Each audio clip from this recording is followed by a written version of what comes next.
heard on the broadcast that Josh had some sort of minor injury in the first half. Is that correct? Yeah. Yeah, you okay? I think he'll be fine. Okay. Okay. Everything good with Patrick and Lodgy now too? Yep. Forgot to ask after the game, the play that was run to Peyton, the out of bounds, just was that exactly how it was drawn up, or what went into that? Yeah, you know, we always talk about it. It rarely works that way. You know, something always breaks down and somebody else has to make a play. Sometimes it works, you know, the way you draw it up. Yeah. It's kind of unique finding him in that opposite corner. So that's how you drew it up? Yeah. Okay. Yeah, we only had 2.9 or 2.7, something like that, 2.5, I can't remember, it was a little over 2. You don't have a lot of time. Looking kind of ahead at Ohio State, what kind of stands out to you about them on film? They play hard. You know, they have speed and quickness. Backcourt, I think, is really talented. Getting Battle was a you know a big get for them. You know, you're bringing Zed Key off the bench. I've always been a big fan of his. I think Opara is playing at a high level. I think you could see that coming. He was a freshman last year. Mahaffey, I always liked when he was at Penn State, so I mean, I like their roster. Now that Patrick's back and healthy, have you thought about putting him back in the starting lineup? I don't think I will, you know, but that could change depending upon, you know, how close to 100% Josh Dix is. The Maryland game, the IU game was kind of similar, where you guys led, you know, toward the end of the game, and down the stretch they made a few more plays. Was there any commonalities you saw of things that could be better to pull those out? A little different, you know. We had a lead most of the second half against Maryland. Took us a long time to get the lead against Indiana. Our shot selection wasn't great in the last 2 minutes. Wasn't horrible, you know. We got decent shots, but we need to get better shots. Fan turnout hasn't always been spectacular this year. What do you attribute that to, and what do you think is the key for that to get better? Say that again? Fan turnout hasn't always been spectacular this year here at Carver. Yeah. What's the key to kind of? I think the key for us, and it's been that way for a long time, is weekend games. So hopefully Friday night will be good. Is it frustrating when the results are there on the court oftentimes and the fans aren't? Yeah, but the thing I always say is, you know, the thing about our fans is they really support the team. You know, we make it real easy for you to watch it on TV, and they don't often like the start times. During the midweek, you know, you got issues with that. But they show up on the weekends typically.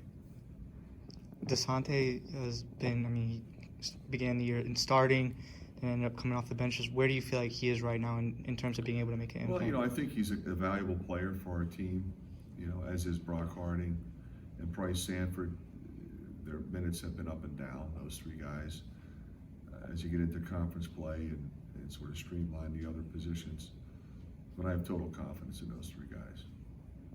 How much rotation-wise is it, you know, predetermined before a game versus just the flow of things? This is the flow of the game. Yeah, I don't ever predetermine it.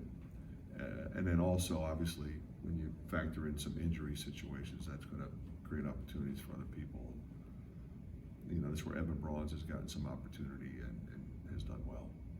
With Lodgy, it kind of seems like, I mean, injury withstanding, he's come in and really been able to bring value, no matter if it's on the score sheet, the stat sheet, or defense, or whatever he's doing. It's just he's on the floor, your team gets better.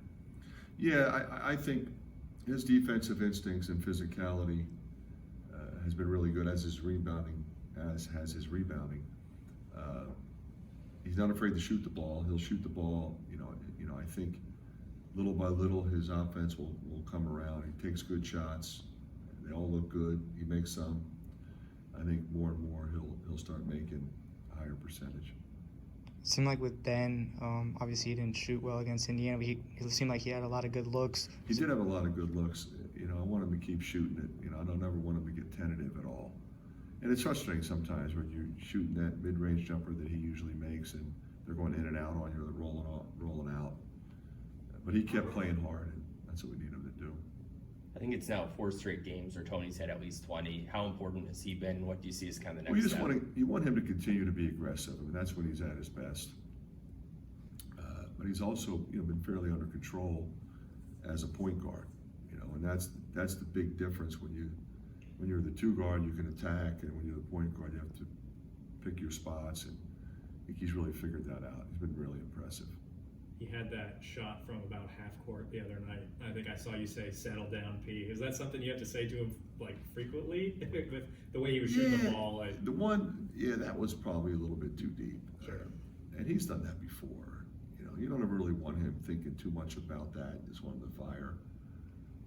But I think, he can do stuff off the bounce, and he can make a play for somebody else rather than take that particular shot. So, but if your best shooter is taking one bad shot a game, it's probably not a bad thing. Kind of seems like things are just clicking on all cylinders for him and Tony right now. Yeah, he's playing with a lot of confidence. They both are, and they both are showing leadership, and that's what we need him to do. Peyton, it seems like he's like really hard on himself, and I'm sure to a certain extent everyone is. But how do you approach coaching someone that like might just beat themselves up a lot, based on how? Yeah, I just keep telling him, like, I'm going to keep going to you. I'm going to keep playing you. Just keep firing. So there's never any pressure from the coaching staff as to do this, don't do that, think this, don't think that. Because now you get in your own head. So to me, it's all about building confidence and continuing to know that I believe in him. We talked about the foul issues with Owen. Is there anything specifically you're doing with him right now to try to? Yeah, we show him film, what he's doing. Sometimes you think it's not a foul, and that gets frustrating. But then you look at the play, well, maybe I did come down on his arm, or maybe I did bump him ahead of time, and kind of see what the officials are looking at, what they're seeing. So he learns from it. So he doesn't keep doing it, because he's kind of been doing it over and over. And then, of course, then he gets frustrated, and we need him on the floor.